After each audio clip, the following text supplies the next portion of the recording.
This is a really tasty dish, but I'm going to warn you, right? It's probably the most unchefy thing I've ever done. It's quite frumpy, it's quite ugly, but the combination's genius. And when it comes out the oven, 50 minutes later, it's delicious. With ripe cherry tomatoes, garlic, rosemary focaccia, white beans, and free-range pork chipolatas.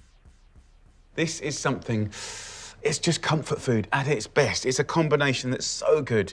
It's a bit like kind of when you have a day in wearing your gym jams or that kind of frumpy old jumper that really shouldn't see the street or your friends. I've got 600 grams of beautiful cherry tomatoes here. What I'll do is I'll half the regular cherry tomatoes like this. It's kind of, you know, a bit like a savoury bread and butter pudding. It's got that feeling that makes you always want to go back for another bit. It's delicious. So the second ingredient is the bread. I'm using focaccia here. I really like this bread in this dish. Just tear it up, but of course you could use any stale bread. Just get it in there, 200 grams. So that's a rosemary focaccia. And then we're gonna go for 4 cloves of garlic. So just peel those cloves. And then I'm gonna finely slice these. The garlic goes in, and then the fourth ingredient, beans. Now, tin beans are brilliant, really brilliant, but if you look in good supermarkets and delis, you'll find that there's a whole range of beans in jars. And generally speaking, the jar of beans have more love, more care, more attention. They're just in a little vegetarian stock, and they just taste amazing. And just take the juice and all, everything goes in. I'm gonna dress this now, almost kind of like a salad. So I'm gonna season it generously with pepper. We're gonna go in with a swig, about a tablespoon of red wine vinegar, some extra virgin olive oil, tablespoon, and then we're gonna give it a nice little toss up. And the stodge of the bread and the beans is just gonna kind of exaggerate now. So that's kind of the heart of the dish done, seasoned up and lovely. So last ingredient, a good loyal friend, chipolatas. So I've got 12 quality chipolatas here. I want to just pinch them in the middle, twist, pinch in the middle, twist. I literally only do this just for portion controlling and just to kind of make more of the sausage, really. And they're all going to sit on the top. So I'm just going to push those chipolatas in. Let's do one more here. Most of the sausages will be golden and crisp, but some of it will be kind of blonde and soft, and it's just going to be utter comfort food. The sides will kind of just cook away a little bit and go crispy and gnarly, and in the oven it goes at 180 degrees Celsius, which is 350 Fahrenheit, for 45 minutes or thereabouts until golden and delicious looking. Oh, the smell is amazing. Look at that. Sizzling, flipping away. Everything just cooked into each other. So beautiful. You know, that is exactly the kind of thing that I love to do. Quick, easy, things that you know people are gonna love. Some of the sausage here is golden, and then if you turn it around, some of it's kind of like soft and gentle, delicious flavour going into everything. I just say, enjoy the simplicity. Got 4 big old portions there. Let's have a little taste up. Delicious. Mmm. The beans are like literally the best baked beans ever. So good, so tasty. It's amazing, so easy to put together, but the oven does all the hard work. I think in a way you take just a small amount of sausages a long way. You get a big bang for your buck, but it is comfort food at its best. It's not glamorous, but it's like the best company ever. Comfort food, stodge, gorgeousness. What's not to love? That, on a slightly chilly day, or frankly any day, is all good. A phenomenally fast, no-frills feast for the people you love best. My silky sausage carbonara with a quick hack for a perfumed peppery punch. Guys, this is a dish that's going to blow your mind. It's going to be a family classic. It's like a keeper. You'll need free-range Cumberland sausages, tagliatelle, flat-leaf parsley, free-range eggs, and freshly grated Parmesan. We're going to do sausage, meatball, carbonara It's a joy. It's one of the most exciting, delicious things, and it's so quick, it's painful. It takes literally the time it takes to cook the pasta. So, our timer will be the pasta. It takes 12 minutes to cook in fast boiling water. Season it with salt, very important. And then we're gonna whack in 150 grams, which is that much. Let's talk about sausage. British Cumberland sausage. We're gonna take 3 of them, big old fat, beautiful boys, look at those, and then pinch out roughly 6 little balls from each sausage, give or take. If it's 5, it don't matter. I might get a bit excited because I am genuinely excited to cook this. Making quality sausages into meatballs is a clever little shortcut because the sausage meat is already packed with flavour and raring to go. A nice little optional extra is to crack your pepper to order, right? It's much more delicious. Of course, you can use pre-ground stuff, but let me help you make it the best that it can be, right? Put your hand over a pestle and mortar, bash the life out of it, crack it all, smash it all, grind it, pummel it, muddle it, right? There's perfume that comes out of this, which is incredible. And actually, when you have a really good carbonara in Rome, the black pepper is essential to the success of this dish, essential, right? So we're gonna just get my bowls and we're letting that cook. And I don't know why I'm dancing like this, but I'm looking somewhere for, Okay, so we've now got our little black pepper. I want to come here, I want to pour the black pepper over here like this, and I'm gonna put it onto a board like that. This smells completely different to regular pre-grated black pepper. If you look in here, that looks like what you buy, right? And that's more of the black outer husk. This is more of the white pepper. And then what we can do is just put our balls over the black pepper. Beautiful, right? Do you think that makes a difference? You should try it. Oh my Lord. This is gonna have a heat and a perfume like you just can't believe. And then just give them a little rub around. It's gonna be amazing. It won't be so hot that you can't handle it. No, no, no, no, no. It's gonna be elegant. It's gonna have a kind of savouriness that's just phenomenal. Right, pan, little bit of oil. Don't need much.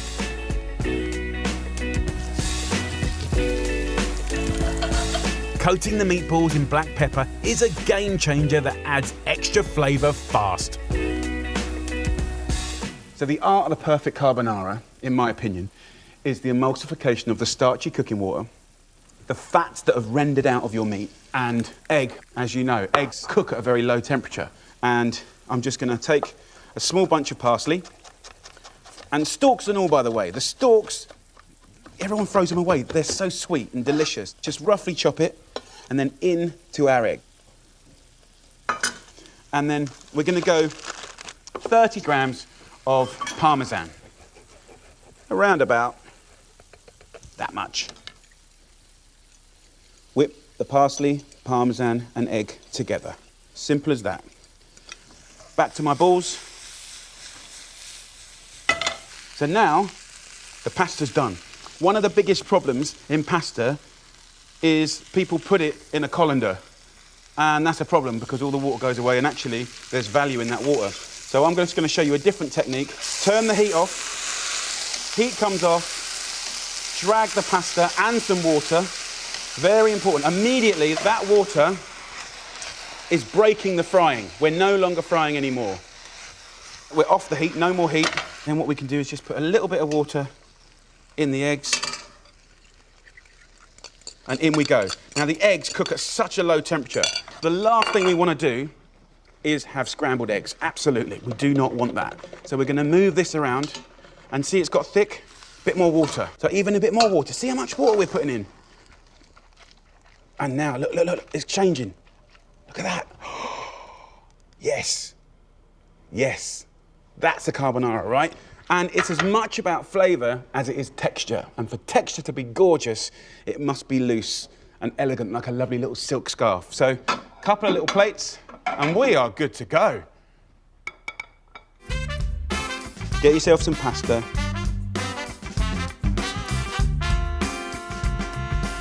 Oh, look at these lovely meatballs, they're so good. Long stroke of Parmesan, just to finish off the story. And if I'm getting my way, just another little shake of the pepper. First of all, let's just go in for a straightforward meatball. So good. The hum of black pepper is just elegant, right? It's elegant, it's gentle, helped by the egg and the parmesan. This is an absolute family classic, and if you can take in some of those little tips, they'll stay with you for life. Delicious sausage carbonara. Brilliantly easy, blow your mind food made in minutes. Right, what I'm going to do now is a beautiful sausage stew, sausage sort of casserole. And the thing I love about this is it's all in one tray. So I'm going to do it in the wood oven, but what you do is get yourself a tray, put it on the hob, get it reasonably hot. I want a sloosh of extra virgin, a couple of tablespoons, and I've got some lovely pancetta. Just lay this pancetta, or you could use smoky bacon, straight onto the tray, like this. And as soon as it's kind of reasonably crisp and golden, we can pull it out. Now, to go with it, what I've done here is I've just taken out the stalks. You've kind of obviously made an incision in the tomato. So what I want to do is I want to sort of scald. You know how you put tomatoes in water to blanch it, 40 seconds, skin comes off. I'm going to do that, but without water, I'm going to do it in the oven. So I'm just going to get literally our bacon, you can hear it sort of sizzling away. As soon as that crispens up, we'll jump on it. Now, herb-wise, flavour-wise, bay leaves, 5 or 6 of those, some oregano, some rosemary, nice meaty herbs. Right, have a look at this. So you can see all the lovely fats come out of this bacon, pancetta. Right, and what I want to do is just push the bacon to one side and then just click off a few of these lovely little leaves straight into the fat, and they'll start frying. And that will flavour the fat again. That's what we want, the flavour in the fat. 6 or so bay leaves, oregano off the stick, and then rosemary. You can go pretty generous on the rosemary. Rosemary and pork, rosemary sausages, rosemary tomatoes. God, it works really, really well. So mix the bacon back in, and then I want to get these tomatoes, sit them on top of the oil, and obviously the bases of those tomatoes are exposed and have the core taken out, so that's a brilliant journey for the juices to sort of cook out of, leaving you with a lovely tomato, sort of keeping reasonably whole. So just line these up. There we go. Look, that fills it right up. Brilliant. Once we've done that, this can go straight back in the oven, just to sort of blister the tomatoes.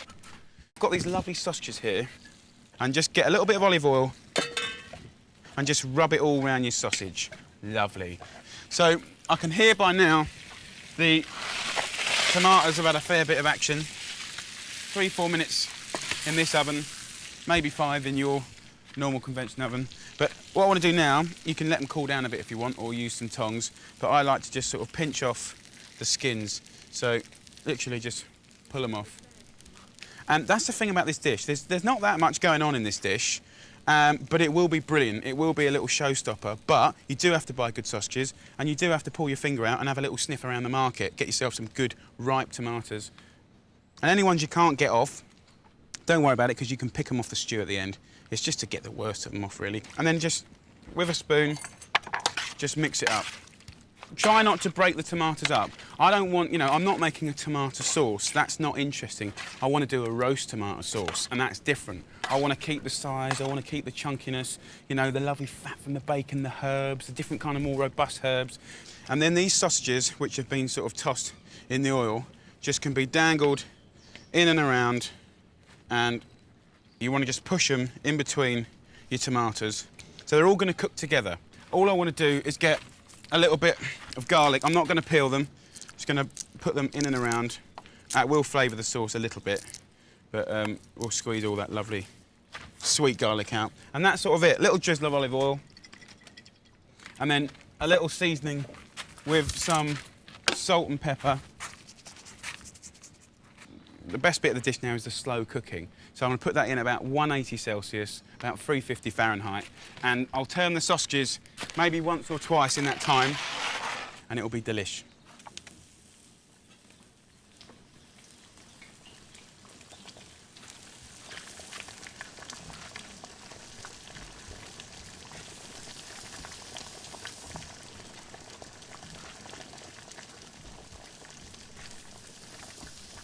Look at this. Come on! Fantastic. And if you imagine being that sausage, right, roasting on top, and underneath all the tomatoes and herbs are cooking into the sausage. And the sausage is cooking into the tomatoes. Beautiful. We definitely need something to mop up all those lovely juices. It could be polenta, it could be rice, it could be some really big chunky pasta, and chop the sausage up and toss it all up. But I think this. Get a nice bit of bread, cut it up like that, give it a nice rip up, and then get the lovely tomatoes in on top of that bread, like that. Get a few nice sausages. Look at that, all the juice at the bottom. To finish it, a little bit of balsamic vinegar. Just a few little drips around the sauce, and that is just going to mix in a real treat. But that is a cracker, absolute cracker. We're going to use a great British banger like the Spanish would use a chorizo to create a right old flavour fest. Believe me, a little goes a long way. Smash in a lovely dressed salad and you've got an instant new classic for 4 people. All of that in just 15 minutes. Happy days. So this great dish is just a little mainstay in my house. Kids, friends, family, great for little dinners, lunches. You know, I've never met anyone that doesn't go, oh, great, a beautiful sweet tomato and sausage pasta, brilliant. All you need is 4 good quality sausages. We got these little bad boys here. You know, use your local butcher, get some nice sausages. If you buy rubbish sausages, they're gonna be rubbish in your dish.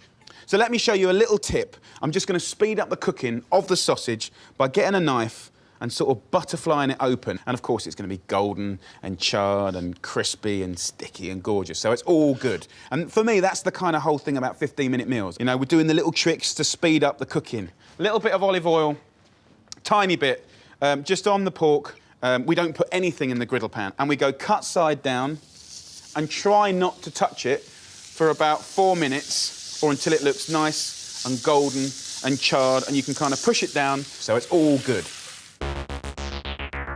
We can now leave these bad boys to crispen up and move on to some really amazing sauce action. Creating big flavour normally takes time, but 1 chopped red onion and a few cheats will give this sauce the perfect hit. I'm gonna use 2 little friends from the pantry that are gonna make this dish incredible. Number 1 is some jarred peppers, okay? Now, some person has roasted or grilled these peppers, right? They're sweet, they're intense, they're gorgeous. These are gonna create a massive flavour. And then fennel seeds, you know, just a heaped teaspoon, right? These are gonna be best friends, you know, with the pork, okay? 4 sort of nice peppers. Sometimes they misbehave, they just don't wanna. And then over here, I'm just gonna nick some rosemary. You want about 4 sprigs. 2 of them I'm gonna put in here. And 2 I'm gonna save for my sausage later. So, little wazzy woo woo, pinch of salt and pepper. And that's big flavour straight away. Bashing up all the flavours, the herbs, the fennel seeds getting cracked. Beautiful. So there you go, big flavour already started. Let's just put that to the side. So, as usual with a nice sauce, we're gonna start with a good old story of little olive oil and a little garlic. So I've got 4 cloves of garlic. I'll have a little drizzle up, 1 tablespoon of olive oil. Into that, I'll put 2 cloves into my crusher, skin on, I won't bother peeling it at all, why waste time? And just bang, straight into it. As soon as that starts to turn colour, here, get in there with the peppers and onions and the fennel seeds. I'm just going to leave the base to cook on a high heat for about 2 minutes. So now I can crack on with the pasta. Get a pan on, high heat, my kettle's already boiled. Oh, don't forget to season the water. I've got some nice fusilli here. I think it kind of holds the sauce really, really nice. We've got pasta on. We've got sausages here that are looking pretty good. Let's get a fork and have a little turnover. There you go. And we want that crispiness. That's good. We like that. And just press it down. Oh. I don't know what to say, really.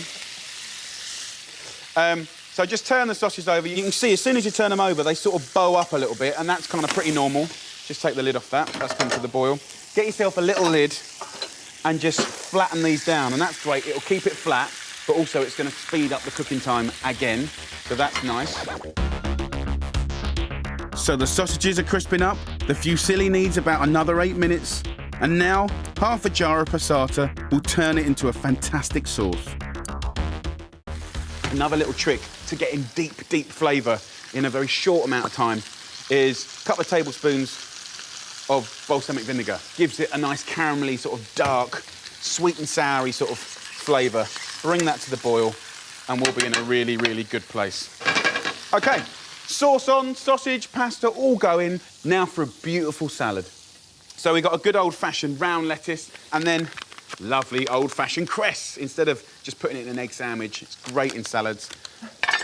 And I'm using some rocket. Love a bit of rocket. You could use watercress if you want. So I'm just going to put them in and around the board. Then I've got the rocket that you can just sort of spray, you know, all over the place like this. You know, you don't have to just always serve a salad in a bowl. You can do it on big boards. Just get the cress here, there, and everywhere. So, salad is looking pretty damn good. Let's just have a little look at our sausage. Let's turn it back over. Just put these rosemary sprigs in here, and they're going to sort of fry in all the juices and be gorgeous. So give them a little shaky. And the smell is phenomenal. Look at the rosemary. Straight away it starts to sort of see that sizzling in there. That is exactly what I'm talking about. The sausages are almost cooked. The sauce is blipping away, and there's still 4 minutes to crank up the salad with a delicious creamy dressing. Zero fat yogurt. It's going to be the base to the really good, delicious dressing that's going to work so well with those kind of old-fashioned green salad things. So first up, about 3 tablespoons of yogurt. And then I'm going to go in with some mustard. About 2 teaspoons goes in, so a little, you know, a little hum of heat there. And then 1 lemon. Just squeeze it through your fingers. So you want a little pinch of salt. You want a little pinch of pepper. So give it a good old mix up. You have a little taste. Big flavour. And then you can use any soft herb that you want, but I've chosen to use chives. Just gather them together. Use the elastic band if it's come in one. Keep your little fingers tucked in. Right, all safe. And I'm just rocking the knife backwards and forwards and slowly moving. And of course, if you're rubbish, you can just clank through it and just correct it. It doesn't matter at all. And it really is a brilliant sort of white dressing. And you can use this instead of mayonnaise in beautiful homemade burgers. Just sort of move it in and around the board. And you can pretty much move it around and dress your own little bit at the table. So the dressing's done, and just before we plate up, I've got a little trick to make the perfect pasta every single time. One of the big problems in Britain, especially, is that people drain pasta and it sort of sits there on the draining board, getting dry and dry and dry. And that's why British pasta never looks like the Italian stuff. This starchy water is really important. Put a swig in there.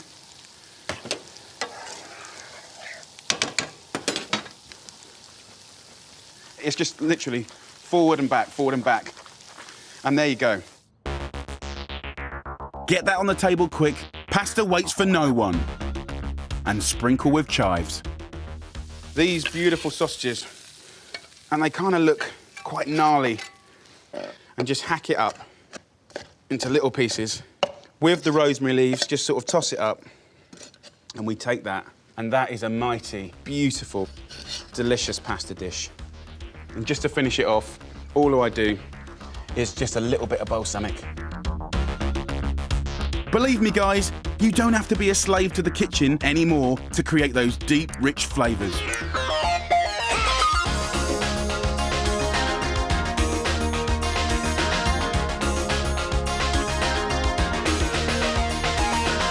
The flavours are really big for such a quick sauce.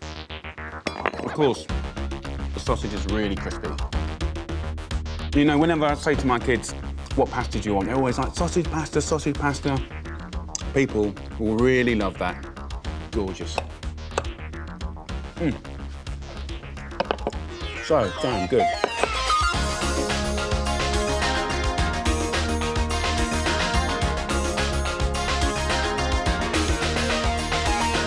Now for a no-nonsense family favourite. A scrumptious sausage supper for when time is tight. I'm going to show you a really humble, beautiful, comforting bake. For full-on flavour, get some free-range chipolatas. Eating apples, parsnips, red onions, and beautiful runny honey. It's a family classic. It's 5 ingredients that really cook into each other and make each ingredient really sing. So how does it begin? In the pan. Right now, just get it onto a medium-high heat. I'll start off with the red onions. What I want to do is take the ends off of our onions like that. Cut them in half, then into quarters. And then I just want to break the onion into beautiful little petals. Just break it up. Discard the skins and let the onions cook away in a dry oven-proof dish. As they release their natural sugars, they'll start to go gorgeously sticky and beautifully sweet. That's why we're starting them first and getting that caramelisation happening. And then just going to quarter some nice eating apples. Once they're in quarter, just pop out that little bit of core. And then the quarters can go into our pan. Just a little olive oil. And a little pinch of salt and pepper. And look at that. I mean, it's already a picture. So just give your pan a bit of a love every now and again. You just want to lightly brown it. Next job, what I want to do is show you a preparation that kind of makes this dish. With the parsnip, instead of clanking it up into big chunks, what I want to do is just get rid of the core and leave the skin on. The skin is super savoury and delicious. And then use your peeler to give you these amazing little strips. So just spend a couple of minutes rattling through these. Take it down to the core. The cores you can put in the soup, compost them. Look how brilliant it looks. Really cool. Lovely. Job's a good one. So one last toss here. Can you see how the apple's starting to caramelise? Can you see how that onion's just charring up? That's flavour right there.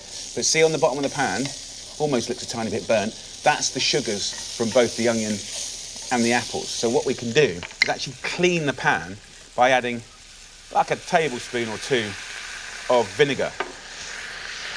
And just go like that, which is getting that flavour off. But the sweetness and the sourness will make the most incredible flavour. So now we take this bonkers amount of shredded parsnip. I just want to lightly toss it in the apples and the onion. Look how extraordinarily crazy that is. Then grab your free-range chipolatas and snuggle them into the dish amongst the gorgeously caramelised fruit and veg. Put it in a bit of onion, put it around the edge, slip it there next to Mr. Apple. Gordon Bennett, this is going to be good. Let's have a little wash up, a little delicate dressing of olive oil, a light seasoning, and that, my friends, is going straight in the oven. The oven is at 180 degrees Celsius, which is 350 Fahrenheit. I'm going to put that in right in the middle for half an hour. In less than 10 minutes, you've prepped a delicious family dinner. Let's have a little look. The smell is amazing. Look at that. Okay, so it's already looking beautiful. What I need now, I'm gonna use some honey. So just a little tablespoon. Drizzly, drizzly, drizzly. And that will give our bake a mouth-watering glaze. Back in the oven for about 5 minutes. Or until it looks outrageously delicious.